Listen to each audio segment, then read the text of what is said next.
होळकरांचं चांग चांग म्हणलं त्या काठी कांबळीच्या देवाचं सवय सरद्याचं माखूबाईचं चांग म्हणलं त्या छत्रपती शिवाजी राजाचं मल्हारराव होळकरांचं चांग म्हणलं त्या महात्मा गांधीचं डॉक्टर बाबासाहेब आंबेडकरांचं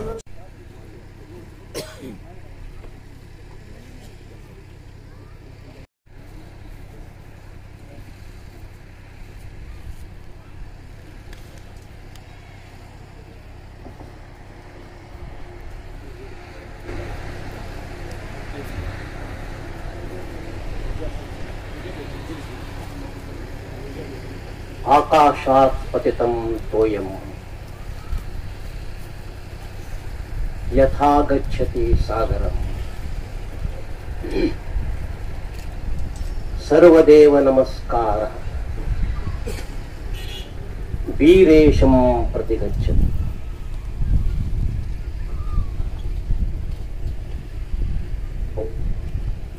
माझ्या मातृभाषा कन्नड आहे।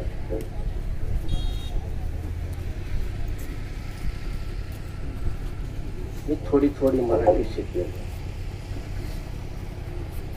व्याकरण मध्ये चुकी झाला तर माफ करा।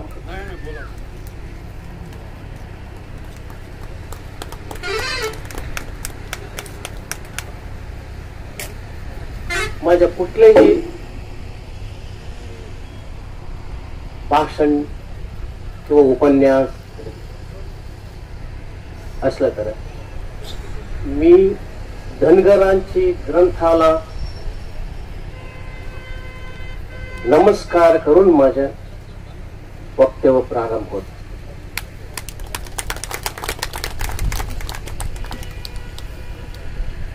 जगामध्ये 4200 धर्म मत आहेत। फार लोकांना माहित नाही। 4200 धर्मांमध्ये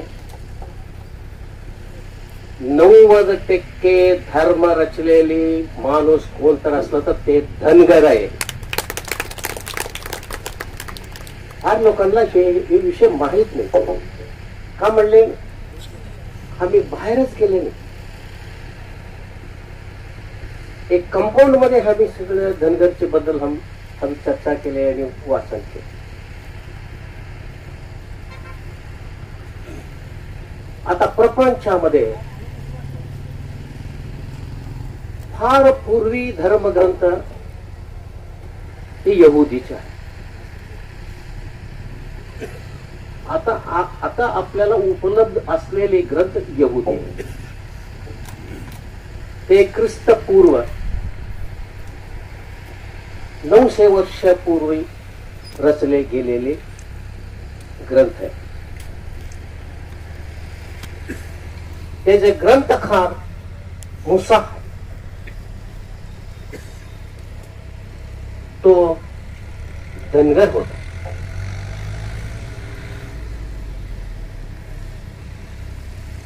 मूसा धर्मग्रंथ लिहिण्यापूर्वी 7 वर्षापर्यंत त्यांनी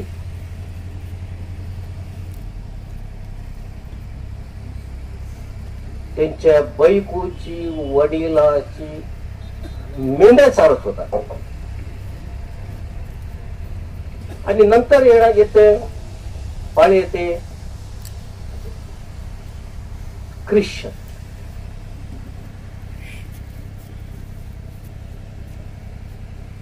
ख्रिश्चन धर्म संस्थापक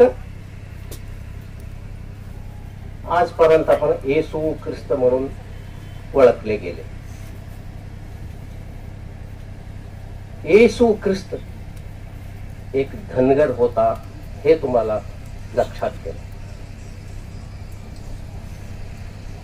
त्याचा जन्म मेंढरेची गोदली मध्ये इंग्लिश मध्ये ते गोदली मध्ये त्याच्यामध्ये तिथं जन्म झाला म्हणून आजपर्यंत 25 जानेवारीला येशू ख्रिस्ताचे जन्म दिनची हे करते ते गोदलीवरच करते, म्हणजे मेंढरेपाळ असलेली एक काय म्हणते कंपाऊंड बांधून कुठं गोट राहत. त्याच्यानंतर प्रसिद्धी आलेले इस्लाम. इस्लामचे सगळे लोक मोहम्मद पैगंबर ते धनगरच होता. त्याचं जीवन मेंढपाळ्यामध्ये गेलं. त्याच्या 52 वर्षापर्यंत ते काम मेंढपाळाले. नंतर ते स्वतंत्र झाल्यानंतर त्यांनी इस्लाम धर्माची स्थापना केली. ते नंतर किती एक फायदा होतो. आता बौद्ध, जैन, आता जैन 24 तीर्थंकर सगळे धनगरच होते, हे मला माहीतच नाही. आम्ही फक्त वर्धमान एवढंच आपल्याला आठवण आहे. ते 23 लोकांची आम्हाला आठवण नाही, ते सगळं धनगरच होते. लिच्छवी प्रदेशाचे धनगर होते. बौद्ध, गौतम बुद्ध, बघा बौद्ध मध्ये आम्ही सगळं गौतम बुद्ध एकच बुद्ध म्हणून तुम्ही समजतो. गौतम बुद्ध 28वा बौद्ध आहे. गौतम बुद्ध एकच नाही, एक लास्ट बौद्ध ते. त्याच्या अगोदर 27 बौद्ध झाले, ते सगळे धनगर होते.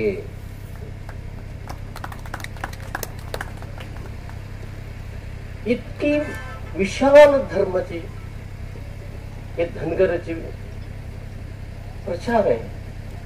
मग ते आम्ही सगळे धर्म ग्रंथ दिलेले माणूस कुठल्याही देशमध्ये कुठल्या जातात पण धनगर सोडून कोणी. आता धनगर आम्हाला देव जन्म दिले हे तुम्हाला वाटते, तर देवाला जन्म कोण दिले? हे धनगरांनी दिले. धनगर शिवाय देव आजपर्यंत राहत नाही. जेव्हा धनगर हे देव म्हणतो तेव्हा ते देव म्हणते, नाही तर नाही. धनगरला एवढा पावर आहे की कित्येक देवाला जन्म करण्याची, स्थापन करायची त्याला संपूर्ण अधिकार आहे आणि त्याचा हक्क. आजकाल का आमच्या भारत देशमध्ये किती देवदेवताची बद्दल आम्ही बघतो, ते सगळं देवदेवता सगळं धनगरांनी स्थापित केले आहे. आणि सनगरांनी हटकरांनी सांगितलं विठ्ठलाचे बद्दल. ते बोलले विठ्ठल धनगर होता म्हणून ते सांगितले.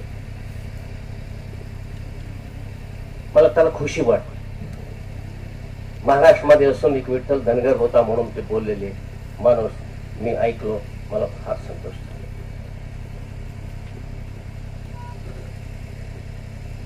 ख्रिस्तपूर्व 12वी शताब्दीमध्ये भारत विश्वमध्ये अत्यंत श्रेष्ठ होते. ते कशासाठी?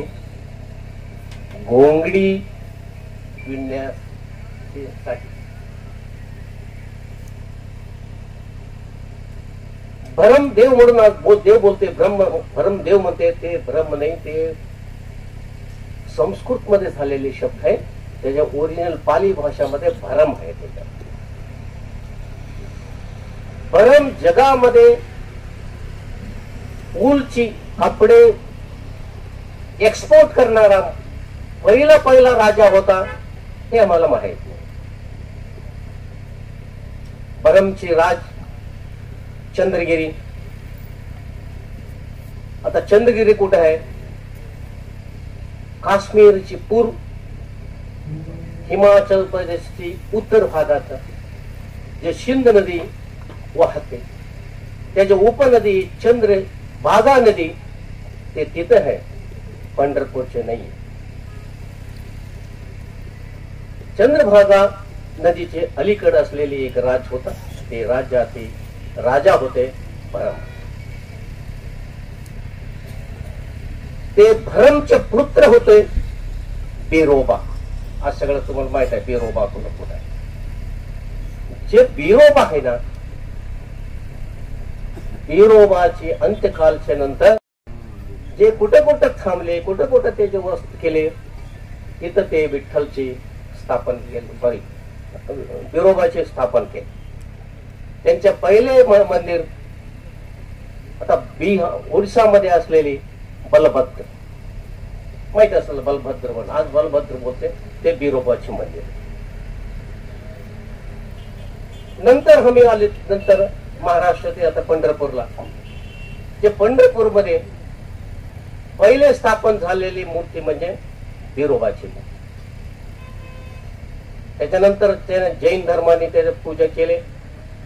त्याच्या हाताची काठी आणि तलवार हे असताना ते काढून त्याला अहिंसा मार्ग मध्ये ठेवण्यासाठी ते ह्याच्या काट्यावर हात ठेवून ते एक मूर्ती बनवले. ते 1256 पर्यंत ते नंगा मूर्ती होते. नंतर 1256 नंतर ते असं काय मूर्ती आहे तसं झाले. आता असलेली मूर्ती ते नाही, ते 1800 चिल्लर मध्ये आलेली ही मूर्ती आहे. आणि हे धनगरची विठोबाची मंदिर हैसल राजाने हे बिट्टी देवनी तिने बनवले म्हणून ते बिट्टी देवाचे मंदिर विठ्ठप्पा विठ्ठप्पा झाले. विठ्ठल नंतर झाले. त्याच्या मंदिर बिरोबाचे मंदिर दक्षिण झाले. तिरुपती बालाजीचे मंदिर आहे ना, ते पूर्व बिरोबाची मंदिर. त्याला ते लोकांनी तिथनं विठ्ठल कसा आहे तसाच मूर्ती ह्या ते तुम्हाला तिरुपती बालाजीची मूर्ती दिसते. नंतर श्रीरंग आहे. जितकी भारतात कितकी मोठे मोठे क्षेत्र आहेत ते सगळं पूर्व त्यांचे मूल मूर्ती आहे ना, ते बिरोबाची मूर्ती. आम्हाला हे सगळं माहित नाही. आम्ही धनगर म्हणून आम्ही ओळखत नाही यांना. ह्याच्यामुळे आम्ही काय झालं त्यामध्ये जे उच्च संस्कार करून घेतले, उच्च संस्कार आणले, ते मोठे मोठे जात सांगत ते त्याचे वेगळीच त्यांचे जात बनवले. आता भारतात यादव आले. यादव हे तमिळ शब्द आहे. यादव म्हणजे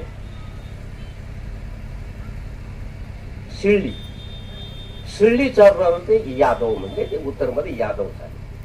आता अख्खा भारतमध्ये सगळे देव देवते समजा, धर्म समजा, हे सगळं आम्ही धनगर वरून आले असलं तरी आम्ही का इथं मागे राहिले. आमचा विचार काय पुढे नाही गेले. आम्ही काय दुसरे कोण ब्राह्मण लोक किंवा मोठले लोक काय बोलते त्याला आम्ही मानत घेतले, त्याला क्वेश्चन नाही घेतले. आम्ही ते काय सांगते ते करते असं एवढं आपण तिथं खाली बसले.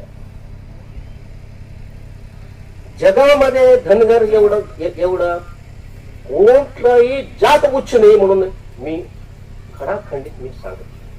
माझ्या पुस्तक मध्ये म्हणजे 24 माझ्या संशोधना ग्रंथ आहे. माझ्या 400 पेजचे ग्रंथ आहे. माझ्या 24 आहे. आणि हे सगळं 24 धनगर बरोबरच मी केलं, दुसरे कोणत्या विचार मध्ये मी नाही केलं. आता आता तुमचं सोलापूर आले की सोन्नलगी सिद्धराम धनगर आहे ते. आता हवे लिंगाडे काय तर काय बोलते ते तुमच्याकडे काढून घेतले ते तुम्ही गप बसले. जो आज कर्नाटक मध्ये किंवा महाराष्ट्र मध्ये जे लिंगाडे जो आहे ना, भारत मध्ये 1852 मधून फर्स्ट काय होतं, जनगणती झाली इंडियामध्ये. फर्स्ट सेन्सस झाले ते 1892. ते सेन्सस मध्ये लिंगायत सगळे दलित आहे. हे दाखलावरून मी सांगतो, मी काय कुठं तर ऐकून विकून सांगत नाही. माझे दाखला, माझे पुस्तक आहे त्याच्यावर. हे लोक कसा काय पुढे गेले? आज ते धनगरांचे खांद्यावर उभरून आम्ही उंच आहे म्हणून सांगते, आम्हाला मान करतो आपण. का म्हणजे त्याच्या पाठीमागे त्याच्या संस्कारचे श्रम आहे. लई प्रयत्न केले. जो एससी वरून आज उच्च जातीपर्यंत येऊपर्यंत ते त्यांचे संस्कार बदलून घेतले, वाचन बदलून घेतले, ग्रंथ लिहिले, ग्रंथ वाचले. आम्ही काय नाही, पुराण ऐकायचं, घरी जाऊन झोपायचं आणि ढोल मारायचं, यात्रा करायचं, 10-15 लाख रुपये कलेक्शन करायचं, ढोल वाजायचं, रात्री जाऊन झोपायचं आणि पुढचे वरचेच आमचं जा चाल. आणि हे असलं तर आम्ही कुठे येते? भारतमध्ये जितकी जात आहे पूर्ण ते सगळं धनगर वरूनच फुटलेले आहे. आम्ही त्यांना ते धनगर का म्हणत नाही म्हणलं, जे आम्ही सुधारला नाही. किती सुधारलं नाही सुधारले म्हणलं तर त्यांनी म्हटलं दुसरं एक जास्त पण आम्ही तिथंच जात आहेत. आता विठ्ठल बिरोबाला चंद लिंगाडे लोक काय केले, वीरभद्र बनवले त्याला. ते विठ्ठलच बिरोबा आहे ते. आणि वीरभद्र केलं हे बरं, बिरोबा वेगळं, आम्ही वीरभद्र म्हणते. आता आम्हाला हा म्हणते आम्ही. आणि नंतर ते ब्राह्मण काय केलं, विरूपाक्ष बनाले. आता हंपी मध्ये असलेले मंदिर काय विरूपाक्ष म्हणून आज आहे. तर हंपी मध्ये असलेले मूळ मंदिर विरोबाचे आहे. जो होयसल आणि बिरोबाचे मंदिर, बिरोबाचे भक्त होते. होयसलचे नंतर आले विजयनगर साम्राज्य, त्याच्यानंतर म्हैसूर वडे, त्याच्यामध्ये शिवाजी महाराज. शिवाजी महाराज कोण होते? अरे खोटेकरी दंगर होते ते. त्यांच्या घराने कंबळ विण्याची धंदा होता त्यांच्या. आणि म्हणतो आता का मराठा म्हणजे मी धनगर आहे. अरे कुठे गेले तुम्ही धनगर सोडून जाण्याचं. बाळासाहेबजी शेळके साहेब यांच्या शुभ हस्ते या मान्यवरांचा सत्कार होतोय.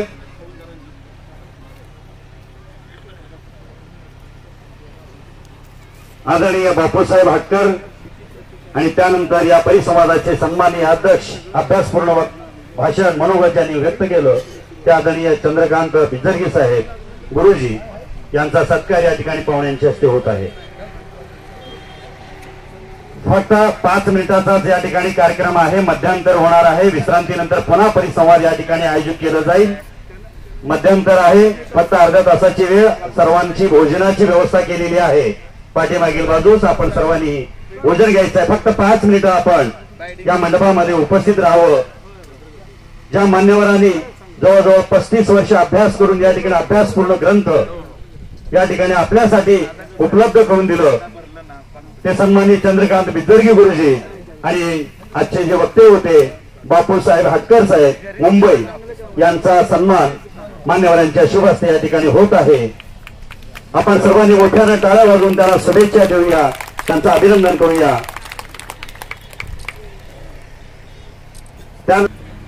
आपण गंभीर नाही, ऐकण्याकडे लक्ष नाही, हेच आता महाराजांनी आपल्याला सांगितलं. आणि म्हणून अतिशय मोलाचं, अतिशय लौकिक.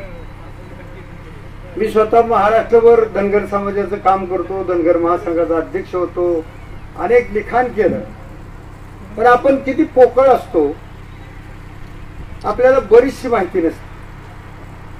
आता हे 2 दिवसात शिबिर आहे, पण आपल्याला वेळ नाही. धनगराचं ऐकायला वेळ नाही. धनगर म्हणून मिरवायला पाहिजे, धनगर म्हणून सत्कार व्हायला पाहिजे, पण धनगराचं काय नेमकं रूप आहे, काय हे आहे, हे मात्र आपल्याला ऐकायला वेळ नाही. माझी विनंती आहे, इथे ज्यांचा सत्कार आम्ही केलाय त्यांनी शेवटपर्यंत या अधिवेशनात थांबलं पाहिजे. त्याकरता आम्ही त्यांचा शेवट सत्कार करणार होतो. सलगरे साहेब किती विद्वान माणूस, 9 ग्रंथ आणि हे 40 ग्रंथ धनगर समाजावर. आपल्यात सुद्धा दाते आहेत. हमारे कर्णवर साहेब आहे, कर्णवर साहेब आहेत, साखर कारखान्याचे व्हाईस चेअरमन आहेत. त्यांनी स्वतःचा साखर कारखाना काढलाय श्री श्री रविशंकरच्या नावानं, आणि तो उत्कृष्टपणे चालवतात. तर ते मला आता म्हणले की हा जो महाराजाचा धर्मग्रंथ आहे हिंदूसाठी, त्याचं मराठी ट्रान्सलेशन करून मी महाराष्ट्रामध्ये त्याचं वितरण करतो. त्यासाठी किती खर्च आला तरी मी तो करायला तयार आहे. ते सगळ्यांना तर तो ग्रंथ बघायला मिळेल ना. धनगरचा धर्मग्रंथ कुठं आहे? आणि म्हणून एवढा ग्रंथ लिहिला, असे 40 ग्रंथ आहेत. आणि ते मराठी बोलतायत त्याचं कारण विजापूर आपल्यापासून इथं फार जवळ आहे. विजापूरला ते राहतात आणि भारतभर भ्रमण करून लिहिलं, इतिहास संशोधन करून. बसवांनाच लिंगायत सांगतात आम्ही चालली बसवांना, हे सांगतात 184 पुरावे मी दिले की बसवांना धनगर होता. हायकोर्टात सुद्धा त्यांनी माघार घेतली आणि मान्य केलं की धनगर होता. असं असताना आपल्याला माहितच नाही तिरुपती बालाजी बिरोबा आहे हे आपल्याला माहित नाही. हे तरी किती महत्वाचं सांगितलं. तेव्हा अतिशय विद्वान माणसं इथे येत आहेत, आपल्याला सांगतायत. कुणी अशा समारंभाचं आयोजन करत नाही. हा लोकसभा सोलापूर जो है 1 नंबरची लोकसंख्या धनगर आहे, 2 नंबर लिंगायत आहे, 3 नंबर मुस्लिम आणि 4 नंबर मराठा आहे. त्या मतदारसंघामध्ये ही अवस्था आहे. साधारण 500-600 खुर्च्या असतील, पण त्या सुद्धा आपण भरू शकत नाही. इच्छाशक्तीच नाही, स्पिरिट पाहिजे अगदी जोरदारपणे. ते नाही. कर्णवराने त्यांची इच्छा प्रगट केली. मी साहित्य संमेलनाच्या वतीनं आणि इथं बसलेल्या सर्वांच्या वतीनं त्यांना धन्यवाद देतो. असे दाते, आणि दाते म्हणण्यापेक्षा दान कशाला बी करावं, पण दान ज्ञानासाठी आहे. ज्ञानदान करण्यासाठी मी माझं दान करायला तयार आहे. हा त्यातला महत्वाचा भाग आहे. अतिशय महाराज तुम्ही सुंदर असं सांगितलं. आम्हालाही तुमची ओळख नव्हती. आम्ही महाराष्ट्रामध्ये तुमचे जागोजागी कार्यक्रम आयोजित करू आणि तुमचं जे अगाध ज्ञान आहे ते आम्ही सगळीकडं हे करू. आमचे हाटकर साहेब तर मित्रच आहेत, बरेच दिवसापासून आम्ही मित्र आहे. पण त्याने पण अद्भुतपणे सांगितलं. अगदी म्हणजे त्यांची सांगण्याची शैली अशी होती की ते बोलतच राहावे, त्यांनी बंदच करू नये असं लोकांना वाटत होतं. त्यांना वाटत होतं मला चिठ्ठी बिठी येते का, पण लोकांना वाटत होतं की चिठ्ठी देणारा कोण फिरतोय का. त्यामुळं तुमच्याकडे चिठ्ठी आली नाही, तुम्ही वेळेत दोघांनी हे केलं. आता यानंतर आपल्याला भोजनाची सुट्टी आहे. माझी सर्वांना इथे विनंती आहे.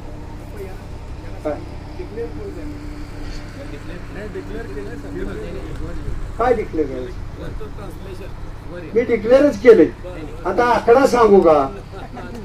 आकडा सांगायला पाहिजे का? आकडा असं नाही, त्याला लागेल तेवढे.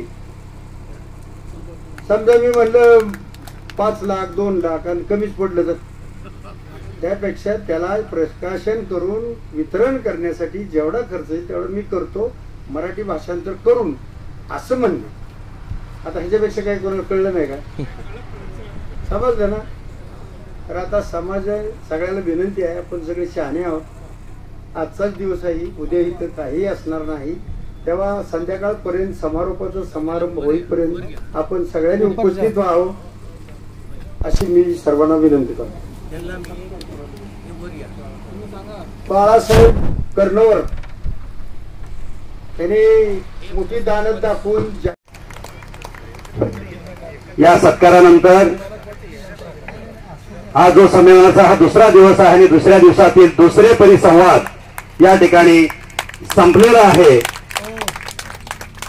हा ग्रंथ भेट देण्यात येत आहे. ग्रंथ भेट हो हो हो हो हो या ठिकाणी ज्यांनी ग्रंथाचं मराठीमध्ये अनुवाद करण्याची जबाबदारी स्वीकारली ते कणवर पाटील साहेबांना या ग्रंथाचं या ठिकाणी ग्रंथ त्यांच्याकडे सप्रेम भेट म्हणून देण्यात येत आहे. त्याचा स्वीकार आदरणीय कणवर पाटील साहेबांनी करावं आणि निश्चितच लवकरात लवकर चांगल्या पद्धतीचा अनुवाद या ठिकाणी करून त्याची प्रिंट आपल्याकडे लवकरच आपल्यासाठी उपलब्ध होईल अशी आपण आशा बाळगूया. आणि या ठिकाणी कणवर पाटील साहेबांचं पुन्हा एकदा मनापासून या ठिकाणी त्यांना शुभेच्छा देऊया, त्यांचं अभिनंदन करूया.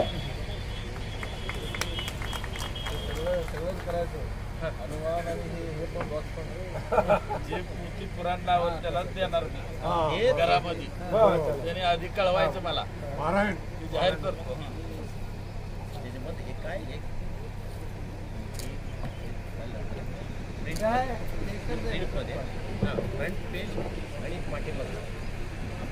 खूप खूप धन्यवाद.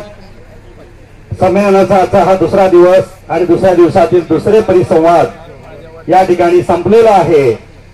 विश्रांतीची